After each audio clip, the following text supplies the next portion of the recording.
CPI ആദർശം നഷ്ടപ്പെട്ട പാർട്ടിയായി മാറിയെന്ന് CPI മുൻ MLAയും വൈക്കത്തെ BJP സ്ഥാനാർത്ഥിയുമായ കെ അജിത്.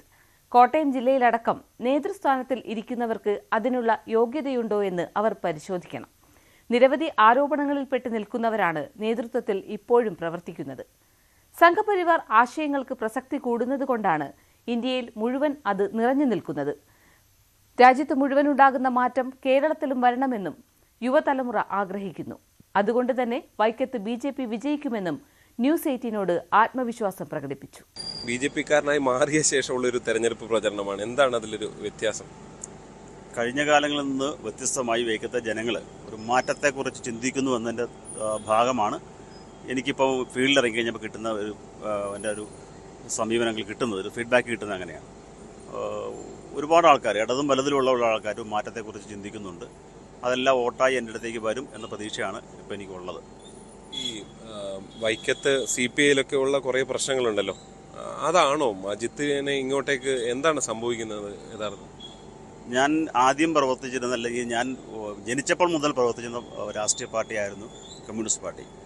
അതിനകത്ത് ആശയങ്ങളൊന്നും ഞാൻ വിയോജിപ്പ് പ്രകടിപ്പിച്ചിട്ടില്ല.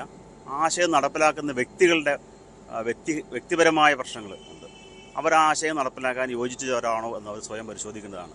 അത് എനിക്ക് മാത്രമല്ല, അത് ഈ വൈക്കത്ത് പാർട്ടി മാറി വന്ന 100-150ഓളം പേര് ചർച്ച ചെയ്യപ്പെടുന്നൊരു വിഷയമാണ്. എന്തുകൊണ്ടാണ് നമ്മുടെ പാർട്ടി ഇങ്ങനെ നശിച്ചു പോയെന്നാണ് അവർ ആദ്യം ചോദിച്ചത്. ആ ചോദ്യത്തിന് പരിഹാരം കണ്ടെത്താതെ വന്നപ്പോഴാണ് അവർ വേറൊരു രാഷ്ട്രീയ പാർട്ടിയിലേക്ക് പോകുന്നതിനെക്കുറിച്ച് ചിന്തിച്ചത്. ഇപ്പോഴും കോട്ടയം ജില്ലയിലെ കമ്മ്യൂണിസ്റ്റ് പാർട്ടിയുടെ മുതിർന്ന നേതാക്കന്മാർ ഉൾപ്പെടെയുള്ളവർ പലവിധ പ്രശ്നങ്ങളിൽപ്പെട്ട് ജനങ്ങളുടെ മുന്നിലേക്ക് അവതരിപ്പിക്കാൻ കഴിയാത്ത തരത്തിലുള്ള പ്രശ്നങ്ങൾ നീക്കി. ഞാൻ അവരുടെ പേരോ അവരുടെ വിഷയങ്ങളൊന്നും പറയാൻ ആഗ്രഹിക്കുന്നില്ല.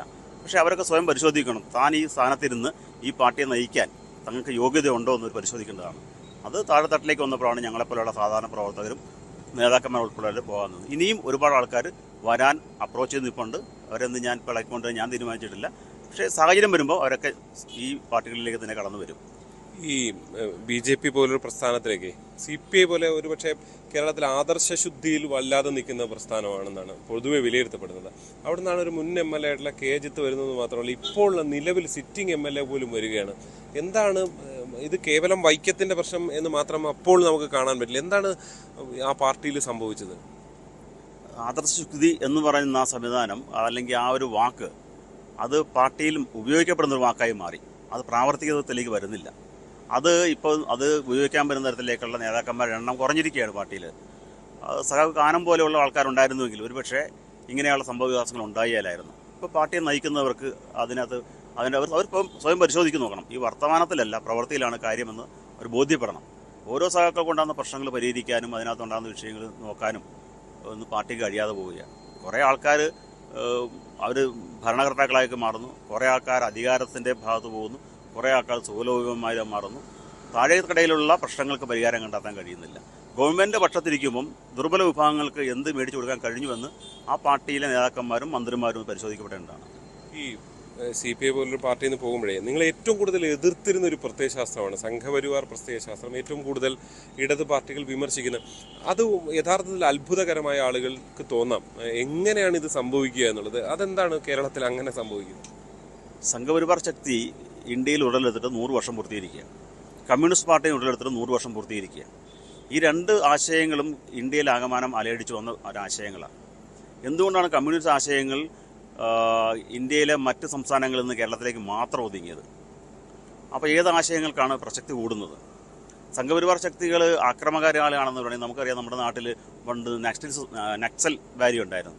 തലവെട്ടും കൈവെട്ടുമൊക്കെ ആയിരുന്നു ആ കാലഘട്ടത്തിൽ നമ്മൾ പറഞ്ഞു കേട്ടത്. എനിക്ക് മുന്നുള്ള തലമുറ പറഞ്ഞു കേട്ടിരുന്നത്. ഇപ്പം അങ്ങനെ ഉണ്ടോ?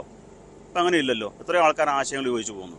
അപ്പം കാലഘട്ടത്തിനനുസരിച്ച് ആശയങ്ങളിൽ മാറ്റങ്ങളും ആശയങ്ങളിൽ അതിൻ്റെ നടപ്പിൽ മാറ്റങ്ങളൊക്കെ ഉണ്ടാകും. അപ്പം പുതിയ തലമുറ കൂടുതൽ BJP ഗവൺമെൻറ്റുമായി ഉള്ള ബന്ധങ്ങളുടെ ഭാഗമായിട്ട് വികസന കാര്യങ്ങൾ വലിയ ആഗ്രഹം പ്രകടിപ്പിക്കുക. എന്തുകൊണ്ടാണ് മറ്റ് സംസ്ഥാനങ്ങളുണ്ടാകുന്ന വികസനം കേരളത്തിലേക്ക് വരാത്തത് എന്നതാണ് പുതിയ തലമുറ ചോദിക്കുന്നത്. രാജ്യത്ത് ആഗമനം ഉണ്ടായിരിക്കുന്ന മാറ്റം കേരളത്തിൽ വരണമെങ്കിൽ BJPയുടെ പിന്തുണയോടെയുള്ള ഒരു ഗവൺമെൻറ് അധികാരത്തിൽ വരണം. സമയബന്ധ നടത്താൻ ഇച്ഛാശക്തിയുള്ള ഒരാൾ മുകളിലുണ്ടെങ്കിൽ താഴത്ത് നിൽക്കുന്ന എല്ലാവരും പണിയെടുക്കും, അതെല്ലാം നടപ്പിലാക്കും. ആ വികസനമാണ് കേരളത്തിലെ ജനങ്ങൾ ആഗ്രഹിക്കുന്നത്, കേരളത്തിലെ ചെറുപ്പക്കാർ ആഗ്രഹിക്കുന്നത്. അതുകൊണ്ട് തന്നെയാണ് കേരളത്തിൽ മാറ്റം ഉണ്ടാകുന്നത് എന്ന് ഞാൻ സൂചിപ്പിച്ചത്. ഈ അജിത്ത് കിട്ടിയതെല്ലാം ആ പാർട്ടിയിൽ നിന്ന് നേടി പിതാവ് MLA ആയിരുന്നു. ഇങ്ങനെ ഉള്ള ആക്ഷേപമാണല്ലോ CPI ഉന്നയിക്കുന്നത്. അങ്ങനെ ഒരുപാട് ആക്ഷേപങ്ങൾ അവർ ഉന്നയിക്കുന്നുണ്ട്. എന്താണ് CPIക്കാരോട് പറയാനുള്ളത്? അത് അങ്ങനെ പറയുന്നത് തന്നെ ഇത് റിസർവേഷൻ മണ്ഡലമാണ്. ഈ റിസർവേഷൻ മണ്ഡലത്തിൽ മറ്റാർക്കും മത്സരിക്കാൻ പറ്റിയല്ല. MK കേശവൻ എന്ന് പറയുന്ന പിതാവ് മത്സരിക്കുമ്പോൾ ആ കാലഘട്ടത്തിൽ അദ്ദേഹം പാർട്ടി ഓഫീസ് സെക്രട്ടറി ആയിരുന്നു.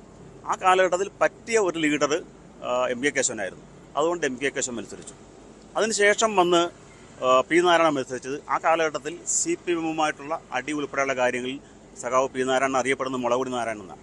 അദ്ദേഹം അന്ന് ഒരു നല്ല ലീഡറായിരുന്നു. അദ്ദേഹം അതിനുശേഷം CPIയുടെ കാൻഡിഡേറ്റ് വന്നു. അതിനുശേഷമാണ് ഞാൻ വരുന്നത്. ആ സമയത്ത് ഇവിടെ പരിശോധിച്ചപ്പോൾ അവരിൽ നിന്ന് ഏറ്റവും ബെറ്റർ ഞാനായതുകൊണ്ട് എന്നെ ഒരു കാൻഡിഡേറ്റ് എടുത്തു. അതിനുശേഷമാണ് ആശ വരുന്നത്.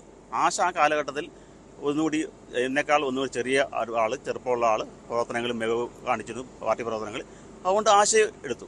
പിന്നെ ഒരു വനിതയായതുകൊണ്ട് പ്രത്യേക പരിഗണനയിൽ ലഭ്യമായി. അപ്പം അതാണ്, അല്ലാതെ ഇതൊരു കുത്തക ഒരു എംപ്ലോയ്മെൻറ്റ് എക്സ്ചേഞ്ച് അല്ല. നമുക്ക് വേണ്ടത് വികസനമാണ്. അത് ഈ വൈക്കം മണ്ഡലത്തോട് CPI കാണിക്കുന്ന അവഗണനയല്ലേ? എന്തൊരു മറ്റു മണ്ഡലങ്ങൾ ഇത് കാണിക്കുന്നില്ല. അപ്പോൾ വൈക്കം മണ്ഡലത്തിൽ ഈ ഒരു പാക്കേജ് കൊണ്ടുവന്നത് ഞാൻ പറഞ്ഞു കേട്ടത് പുതിയ ഒരു എംപ്ലോയ്മെൻറ്റ് എക്സ്ചേഞ്ച് പോലെയാണ്, വികസനമല്ല. ഓരോ അവസരം ആൾക്കാർക്ക് കൊടുക്കുന്നു. വൈക്കത്തെ ജനങ്ങളോട് കാണിക്കുന്ന ഏറ്റവും വലിയ ചതി കൊടുത്ത് ഞാനല്ല കാണിക്കുന്ന, CPI ആണ് കാണിക്കുന്നത്. CPIയുടെ അവസ്ഥ അവർ പരിശോധിക്കപ്പെട്ടില്ല എങ്കിൽ ചെങ്കോട്ട പൊളിഞ്ഞ് താമര വിരിയുന്നതിൻ്റെ ഭാഗമായിട്ട് ഉണ്ടാകും എന്നതാണ് എനിക്ക് സൂചിപ്പിക്കാനുള്ളത്. എന്തായാലും അതാണ് K അജിത്തിന്റെ ഒരു വിലയിരുത്തൽ. എന്തായാലും ഇത്തവണ അജിത്തിന്റെ സാന്നിധ്യം കൊണ്ട് തന്നെ വൈക്കം വലിയ ശ്രദ്ധ നേടുകയാണ്. ഒരു ത്രികോണ പോരാട്ടത്തിലേക്ക് BJP സാധാരണഗതിയിൽ വലിയ പ്രതീക്ഷ വെക്കുന്ന മണ്ഡലമല്ല, പക്ഷെ അവിടെ ഒരു ത്രികോണ പോരാട്ടം കൊണ്ടുവരുന്നു എന്നുള്ളതാണ്. അജിത്ത് ചൂണ്ടിക്കാണിച്ചതുപോലെ അജിത്തിന്റെ വലിയ ബന്ധങ്ങൾ വോട്ടായി മാറിയാൽ അതൊരു അട്ടിമറിയാകും എന്ന് അദ്ദേഹം ചൂണ്ടിക്കാട്ടുകയാണ്. വൈക്കത്ത് നിന്ന് G ശ്രീജിത്ത്, News 18. കൂടുതൽ വാർത്തകൾക്ക് News 18 Keralam YouTube channel subscribe ചെയ്യുക.